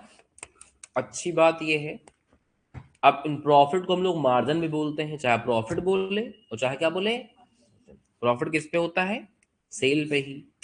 तो इसको कुछ लोग सेल मार्जिन वेरिएंस या प्रॉफिट वेरिएंस बोलते हैं। तो चाहे हम लोग इसको क्या बोलें, प्रॉफिट वेरिएंस, या क्या बोलें इसको, सेल मार्जिन वेरिएंसेस। एक बात है, प्रॉफिट या सेल्स मार्जिन वेरिएंस, प्रॉफिट या फिर क्या, सेल्स मार्जिन वेरिएंस, इसमें भी नाम वही रहते हैं। एक क्या रहता है, वैल्यू, प्राइस, वैल्यूम, मिक्स, और चाहे यील्ड बोलो चाहे क्या बोलो उसको, सब वैल्यू। और फॉर्मूला भी वही रहते हैं सेल वाले, 12, 32, 13, 43 और 14, क्योंकि प्रॉफिट भी ज्यादा हो तो खुशी की बात होती, ठीक है। जो कॉस्ट रहते हैं उसमें अलग चीजें चलती हैं, और सेल और प्रॉफिट में फॉर्मूले पलट जाते हैं मटेरियल से। तो जो मटेरियल में पढ़ा था ना 12, 32, 13, 14, उनको अपोजिट करके लिख दो, इसके फॉर्मूले बन जाते हैं।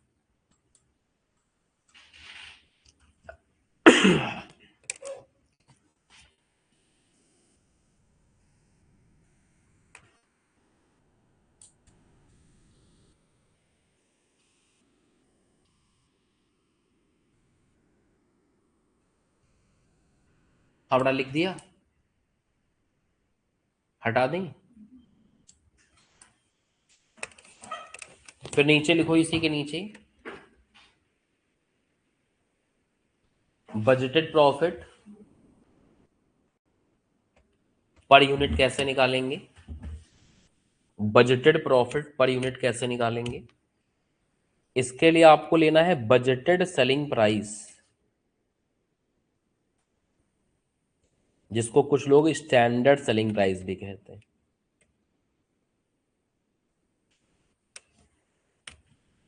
Budgeted selling price minus budgeted cost per unit, minus budgeted cost per unit, जिसको हम लोग स्टैंडर्ड कॉस्ट पर यूनिट भी कहते हैं। सेल और प्रॉफिट वेरिएंस में स्टैंडर्ड और बजट सेम होता है। और एक क्या हो जाएगा, एक्चुअल प्रॉफिट पर यूनिट, इसका formula actual selling price minus, minus क्या होगा बताओ, एक्चुअल सेलिंग प्राइस माइनस, बस एक्चुअल कॉस्ट नहीं होती, यही गड़बड़ होता है, ठीक है। यहां पे क्या रहती है, बजटेड कॉस्ट। तो एक्चुअल में एक्चुअल कॉस्ट नहीं रहती, कॉस्ट दोनों में बजटेड रहेगी। बजटेड सेलिंग प्राइस से माइनस कर दोगे तो बजटेड प्रॉफिट आ जाएगा, एक्चुअल सेलिंग प्राइस से माइनस कर दोगे तो क्या आ जाएगा, एक्चुअल प्रॉफिट आ जाएगा। लेकिन सर कॉस्ट तो एक्चुअल ही लगेगी ना, वो अलग की बात है, ठीक है। यहाँ प्रॉफिट मार्जिन में कॉस्ट जो एक्चुअल लगेगी उसके लिए कॉस्ट वेरिएंस हम लोगों ने कैलकुलेट कर लिया मटेरियल लेबर वाले, ठीक है। यहाँ पे एक्चुअल प्रॉफिट पर यूनिट निकालने के लिए हम लोग बजटेड कॉस्ट की सहायता लेते हैं।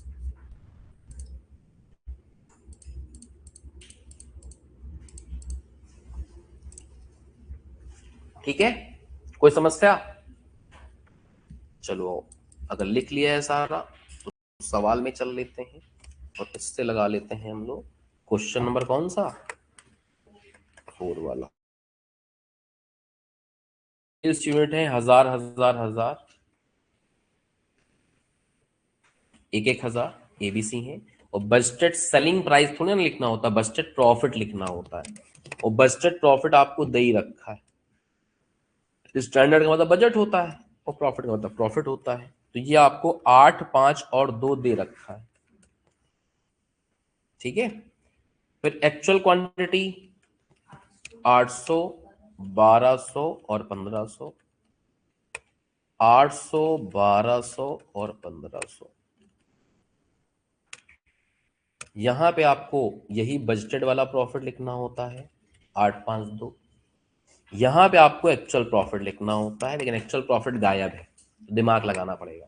देखो इधर बहुत ध्यान से, एक्चुअल प्रॉफिट निकालने के लिए हमको चाहिए एक्चुअल सेलिंग प्राइस, और माइनस क्या चाहिए, अब देखो दिमाग क्या लगेगा, बजटेड कॉस्ट दे नहीं रखी है, लेकिन तुमको देखो क्या दे रखा है, ये तुमको दे रखा है सवाल में,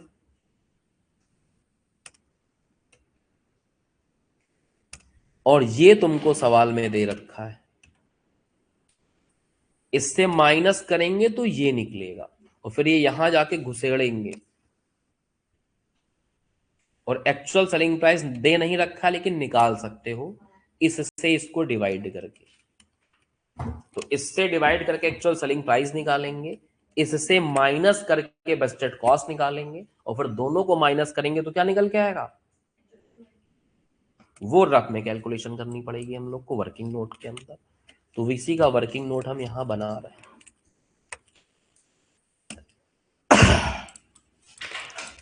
ठीक है, तो यहां एक बनेगा हमारा वर्किंग नोट, ये फॉर्मूले चलो इधर लिख देंगे,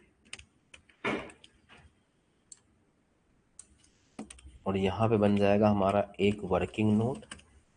ये है ABC, इनका निकालेंगे हम लोग एक्चुअल सेलिंग प्राइस, एक्चुअल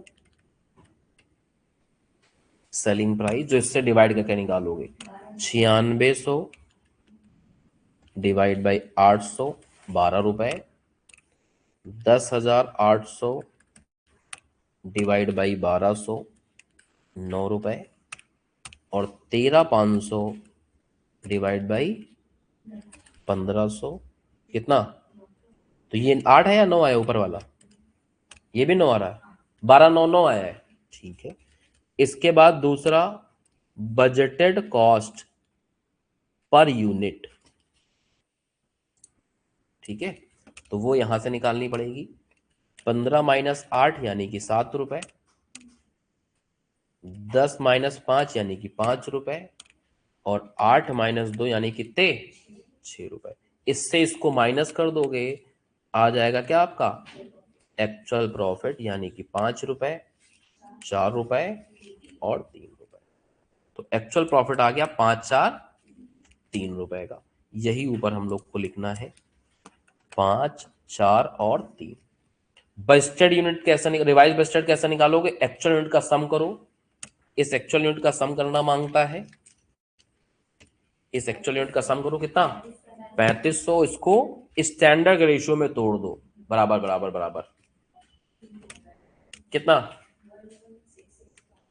116.67 ना, 116.67, 1166.67। हाँ बेटा,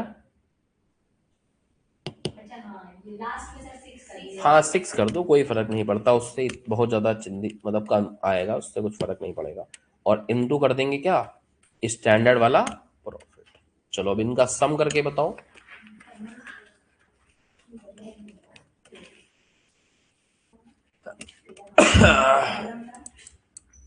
पहले वाले का 15,000, 8 3 11 2 15, ठीक है 15,000, 13,300, 13,300,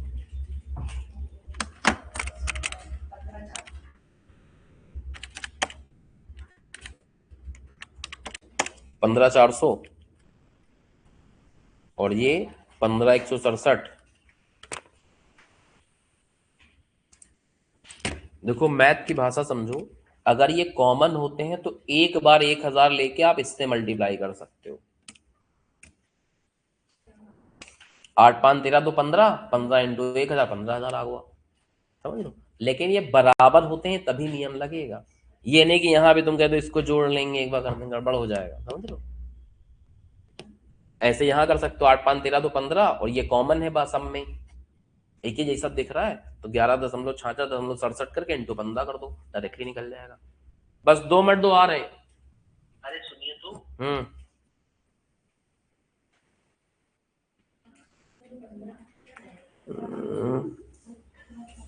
किसी को ज्वाइन नहीं करा सकते हैं, 2 मिनट खुली रहने दो, अच्छा भी हम आ रहे हैं।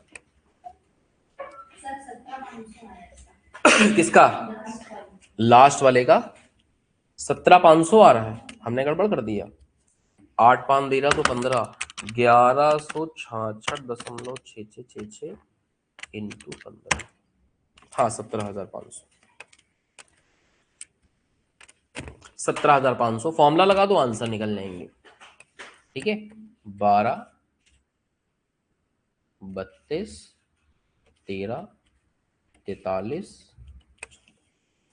ठीक है, इन फॉर्मूलों में डाल दोगे तो अपने आंसर निकल आएंगे। बताओ कितना कितना आंसर निकल रहा है।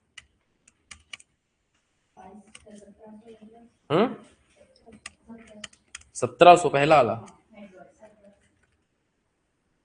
1700 एडवर्स,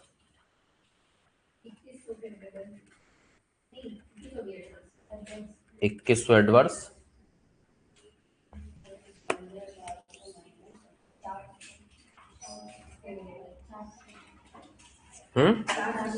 400 फेवरेबल,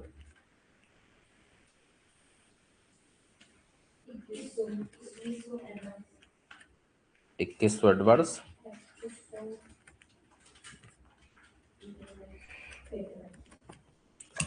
तो इस तरीके से बेटा निकल जाएंगे हम लोग के क्या, इनके आंसर निकल जाएंगे। समझ गए? तो आज की क्लास में आपने क्या क्या नई नई चीजें सीखी? सेल्स वेरिएंस, प्रॉफिट वेरिएंस और कंट्रोल रेशियो। ठीक है, आज के लिए यहीं तक करो, बाकी मिलते हैं कल और आगे हम लोग लगाएंगे।